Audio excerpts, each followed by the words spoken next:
வணக்கம். நமது டிவியின் மாலை நேர செய்திகள். உங்களுடன் இணைந்து கொள்ளும் நான் கேஷிகா வரதராஜா. முதலில் தலைப்புச் செய்திகள்.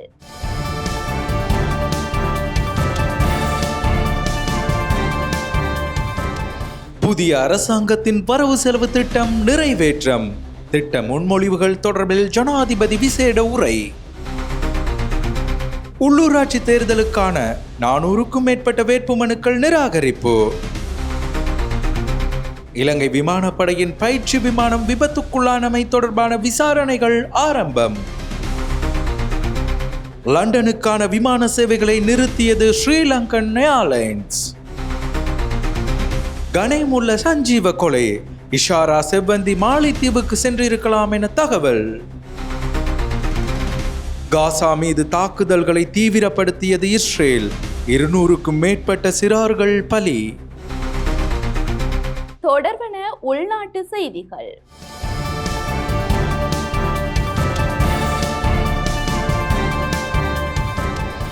2025 ஆண்டிற்கான வரவு செலவு திட்டம் இன்று மாலை நிறைவேற்றப்பட்டது. புதிய அரசாங்கத்தின் முதலாவது வரவு செலவு திட்டம் 114 மேலதிக வாக்குகளால் நிறைவேற்றப்பட்டுள்ளது. வரவு செலவு திட்டத்திற்கு ஆதரவாக 159 வாக்குகளும் எதிராக 45 வாக்குகளும் அளிக்கப்பட்டன.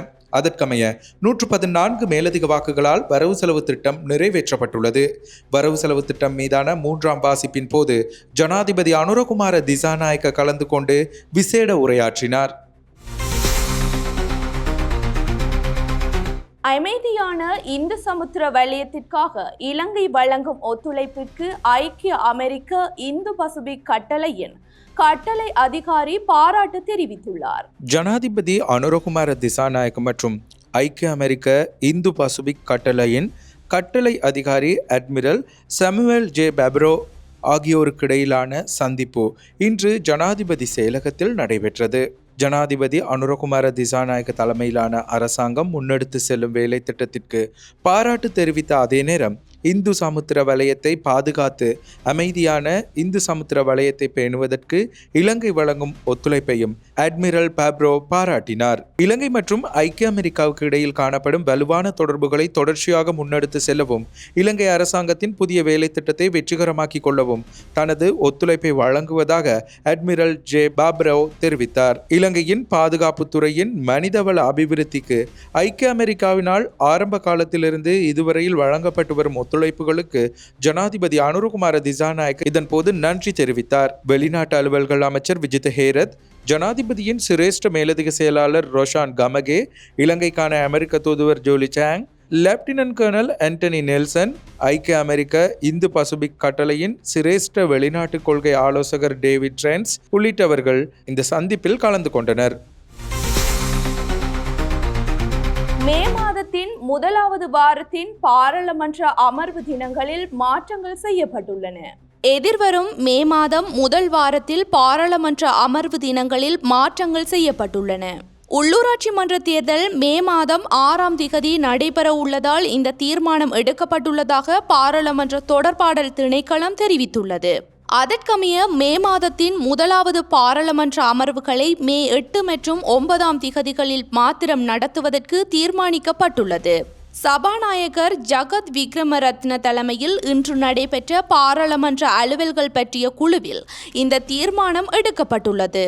அத்துடன் குறித்த தினங்களுக்கான பாராளுமன்ற அலுவல்கள் பற்றி ஏப்ரல் முதல் வாரத்தில் இடம்பெறவுள்ள பாராளுமன்ற அமர்வு வாரத்தில் தீர்மானிப்பதற்கும் முடிவு செய்யப்பட்டது. பாராளுமன்ற அலுவல்கள் பற்றிய குழுவில் ஏற்கனவே தீர்மானிக்கப்பட்டதற்கு அமைய ஏப்ரல் மாதத்திற்கான பாராளுமன்ற அமர்வுகள் ஏப்ரல் 8 மற்றும் 9, 10ஆம் திகதிகளில் இடம்பெறவுள்ளன. உள்ளூராட்சி தேர்தலுக்கான 400க்கும் மேற்பட்ட வேட்புமனுக்கள் நிராகரிக்கப்பட்டுள்ளன.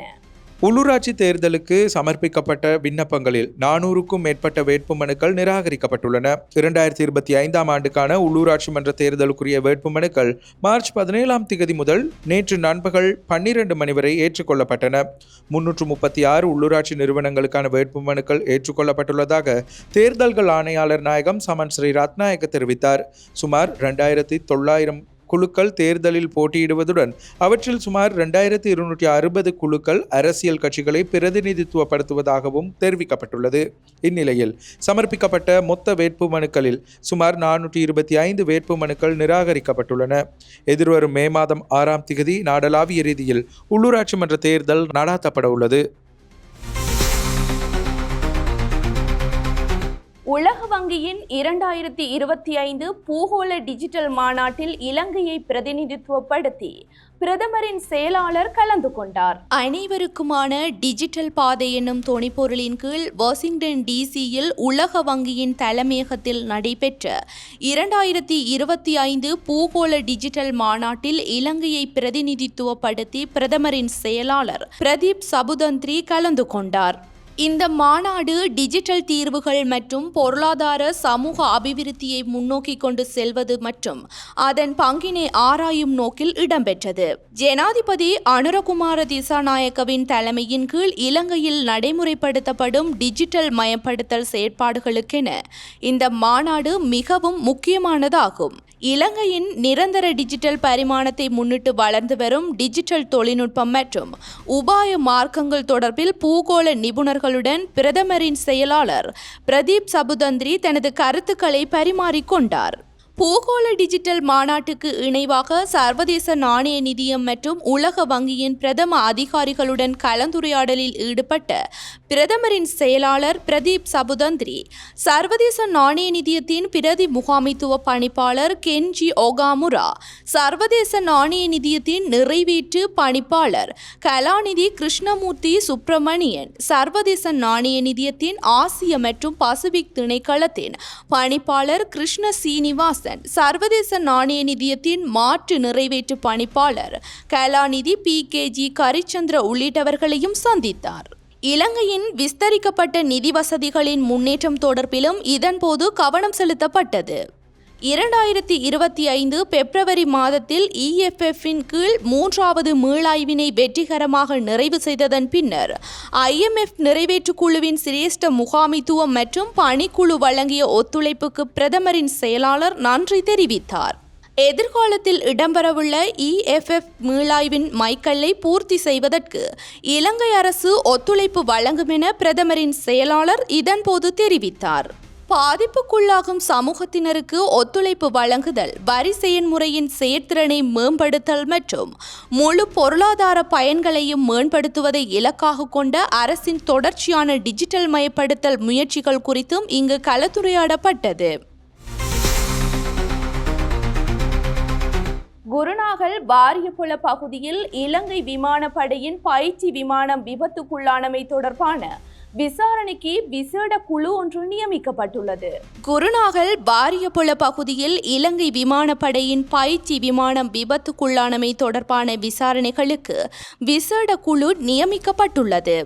7 பேர் கொண்ட குழுவை விமானப்படை தளபதி AR மார்ஷல் பந்து எதிரிசிங்க நியமித்துள்ளார்.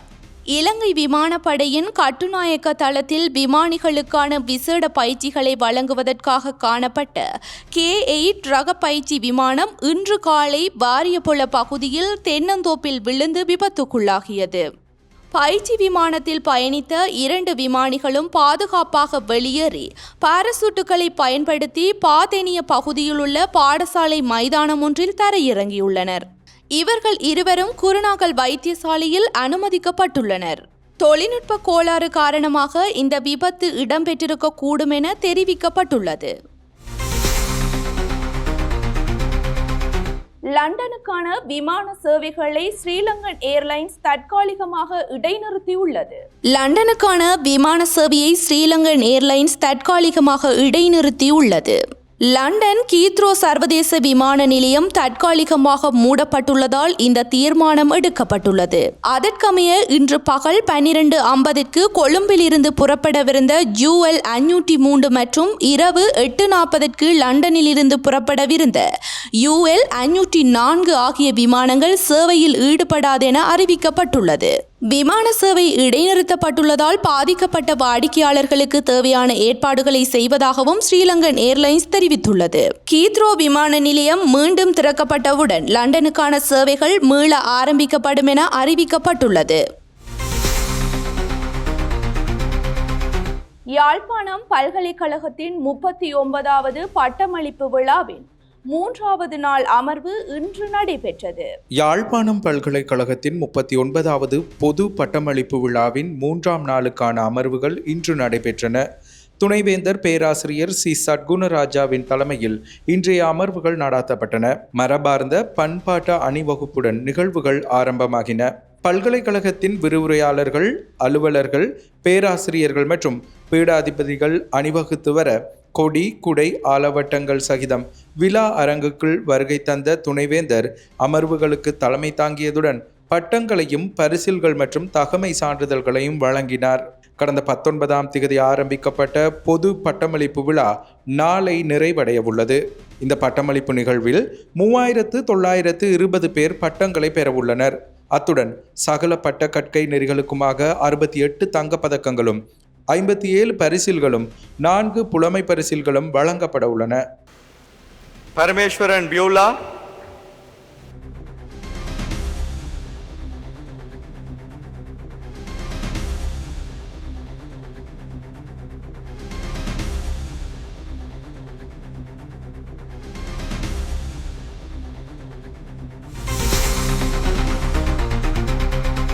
தேசப்பந்து தென்னகோன் தும்பர சிறைச்சாலைக்கு மாற்றப்பட்டுள்ளார். விளக்கமறியலில் வைக்கப்பட்டுள்ள தேசபந்து தென்னகோன் தும்பர சிறைச்சாலைக்கு மாற்றப்பட்டுள்ளார். ஏப்ரல் மாதம் 3ஆம் தேதி வரை தேசபந்து தென்னகோனை விளக்கமறியலில் வைக்க மாத்தறை நீதவான் நேற்று மாலை உத்தரவிட்டார். அதன் பின்னர் சிறைச்சாலை அதிகாரிகளால் தேசபந்து தென்னகோன் தும்பர சிறைச்சாலைக்கு நேற்றிரவு அழைத்து செல்லப்பட்டுள்ளார். தேசபந்து தென்னகோனை நீதிமன்றத்திற்கு அழைத்து செல்லும் போதும் விளக்கமறியலில் வைக்கப்பட்டுள்ள போதும் உரிய பாதுகாப்புகளை வழங்குமாறும் நீதிமன்றம் உத்தரவிட்டுள்ளது. இதேவேளை மாத்தறை வெலிகம பகுதியில் ஹோட்டல் ஒன்றில் நடாத்தப்பட்ட துப்பாக்கி பிரயோகத்துடன் தொடர்புடைய 6 சந்தேக நபர்கள் நீதிமன்றத்தில் இன்று சரணடைந்தனர். நகர்த்தல் பத்திரம் ஒன்றை தாக்கல் செய்து குறித்த சந்தேக நபர்கள் இன்று நீதிமன்றத்தில் சரணடைந்தனர். இதனைத் தொடர்ந்து தற்போது அவர்களுக்கு பிணை வழங்கப்பட்டுள்ளது. இந்த சம்பவம் தொடர்பில் தாம் கைது செய்யப்படுவதை தடுக்குமாறு கோரி சந்தேக நபர்களால் மேன்முறையீட்டு நீதிமன்றத்தில் தாக்கல் செய்யப்பட்டுள்ள ரீட் மனு பரிசீலனைக்கு எடுத்துக் கொள்ளப்பட உள்ளது. மேன்முறையீட்டு நீதிமன்றத்தில் ஏற்படுத்திக் கொள்ளப்பட்ட இணக்கப்பாட்டிற்கமைய ஆரம்பகட்ட விசாரணைகள் நிறைவு பெறும் வரையில் சந்தேக நபர்களை கைது செய்ய வேண்டாம் என உத்தரவிடப்பட்டுள்ளது. குற்றப்புலனாய்வு திணைக்களத்தில் ஆஜராகி வாக்குமூலம் பதிவு செய்ய சட்டமா அதிபரால் பணிப்புரை விடுக்கப்பட்டுள்ளதாக போலீஸ் ஊடகப் பிரிவு ஏற்கனவே அறிவித்திருந்தது. மாத்தறை வெலிகம பகுதியில் கடந்த 2023ஆம் ஆண்டு ஹோட்டல் மீது மேற்கொள்ளப்பட்ட தாக்குதல் தொடர்பில் தேடப்பட்டு வந்த சந்தேக நபர்களில் ஒருவரான முன்னாள் போலீஸ் மா அதிபர் தேசபந்து தென்னகோன் ஏற்கனவே விளக்கமறியலில் வைக்கப்பட்டுள்ளமையும் குறிப்பிடத்தக்கது. கனேமுல்ல சஞ்சீவ கொலை தொடர்பில் தேடப்படும் இசாரா செவ்வந்தி மாலைதீவுக்கு சென்றுள்ளதாக தகவல்கள் வெளியாகியுள்ளது. கனேமுல்ல சஞ்சீவ கொலை தொடர்பில் தேடப்பட்டு வரும் இஷாரா செவ்வந்தி மாலைதீவுக்கு தப்பி சென்றிருக்கலாம் என சந்தேகம் வெளியிடப்பட்டுள்ளது. இஷாரா செவ்வந்தி கடல் வழியாக மாலைதீவுக்கு சென்றிருக்கலாம் என கூறப்படுகிறது. போலீசார் தேடலை ஆரம்பிக்க முன்னரே வெளிநாட்டிலிருந்து செயற்படும் பலம் வாய்ந்த பாதாள உலக குழு ஒன்றை சேர்ந்த ஒருவரால் இஷாரா செவ்வந்தி அழைத்து செல்லப்பட்டுள்ளதாக கூறப்படுகிறது. இந்நிலையில் பிரதான சந்தேக நபரான இஷாரா செவ்வந்தியை கைது செய்ய போலீசார் தீவிர விசாரணைகளில் ஈடுபட்டுள்ளனர். இதேவேளை கனேமுல்ல சஞ்சீவ கொலை செய்யப்பட்டமை தொடர்பில் கைது செய்யப்பட்ட 10 சந்தேக நபர்களும் எதிர்வரும் 4ஆம் தேதி வரை விளக்கமறியலில் வைக்கப்பட்டுள்ளனர். ஸ்கைப் ஊடாக சந்தேக நபர்கள் அனைவரும் கொழும்பு பிரதம நீதவான் தனுஜா லக்மாலி முன்னிலையில் இன்று ஆஜர்படுத்தப்பட்டனர். இதன்போது விளக்கமறியல் உத்தரவு பிறப்பிக்கப்பட்டது. இந்த கொலை சம்பவத்தின் 3வது பிரதிவாதியாக பெயர் குறிப்பிடப்பட்டுள்ள நீர்கொழும்பு போலீஸ் நிலையத்தில் கடமையாற்றிய கான்ஸ்டபிளுக்கும் தேடப்பட்டு வரும் இஷாரா செவ்வந்திக்கும் இடையில் தொடர்புகள் காணப்பட்டுள்ளதாக இன்றைய தினம் குற்றப்புலனாய்வு அதிகாரிகள் நீதவானிடம் கூறியுள்ளனர். இஷாரா செவ்வந்தி தனது கையடக்க தொலைபேசியிலிருந்து 2 துப்பாக்கிகளின் படங்களை அனுப்பியுள்ளதாகவும் பின்னர் அந்த படங்கள் அளிக்கப்பட்டுள்ளதாகவும் கூறப்பட்டுள்ளது. படத்தில் காணப்பட்ட துப்பாக்கிகளில் ஒன்று கனேமுல்ல சஞ்சீவவின் கொலைக்கு பயன்படுத்தப்பட்டுள்ளதாகவும் விசாரணை அதிகாரிகள் கூறியுள்ளனர். மத்திய தபால் பரிமாற்றகத்தில் பெருந்தொகை போதைப்பொருள் மீட்கப்பட்டுள்ளது. மத்திய தபால் பரிமாற்றகத்தில் பெருந்தொகை போதைப் பொருள் மீட்கப்பட்டுள்ளது. 1,78,00,000 ரூபாவுக்கும் அதிக பெறுமதியான போதைப் பொருள் அடங்கிய பொதிகள் சுங்க பிரிவினரால் கைப்பற்றப்பட்டுள்ளன. பிரான்ஸ், அமெரிக்கா, கனடா, நெதர்லாந்து உள்ளிட்ட நாடுகளிலிருந்து போதைப் பொருள் அடங்கிய பொதிகள் அனுப்பி வைக்கப்பட்டுள்ளன. கண்டி, நீர்கொழும்பு, ஜாயல, வெள்ளவத்தை, நுகேகொட, தங்கல்ல, மகியங்கனை உள்ளிட்ட பகுதிகளில் வசிப்போரின் முகவரிகளுக்கு குறித்த பொதிகள் அனுப்பி வைக்கப்பட்டுள்ளன. சுமார் 20 பொதிகள் மத்திய தபால் பரிமாற்றகத்தில் காணப்படுகின்ற போதிலும் அதனை பொறுப்பேற்க இதுவரை எவரும் முன்வராததால் அவை பரிசோதனைக்கு உட்படுத்தப்பட்டன. இதன்போது குறித்த பொதிகளில் போதைப் பொருள் அனுப்பி வைக்கப்பட்டமை தெரிய வந்துள்ளது. தொடர்வன சர்வதேச செய்திகள்.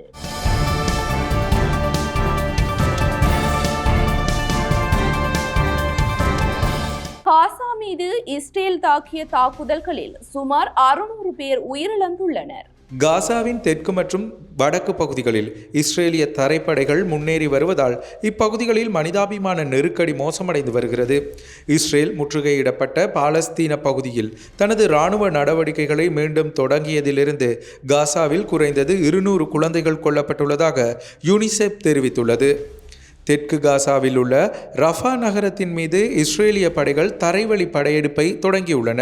இஸ்ரேல் போர் நிறுத்தத்தை மீறியதிலிருந்து 590க்கும் மேற்பட்ட பாலஸ்தீனியர்கள் கொல்லப்பட்டுள்ளதாக காசாவின் சுகாதார தரப்பினர் உறுதிப்படுத்தியுள்ளனர். தீவிரமான வான்வழி தாக்குதல்கள் மற்றும் தரைவழி தாக்குதல்கள் தொடர்ந்து வருவதால் இறப்பு எண்ணிக்கைகள் தொடர்ந்தும் அதிகரித்து வருகிறது.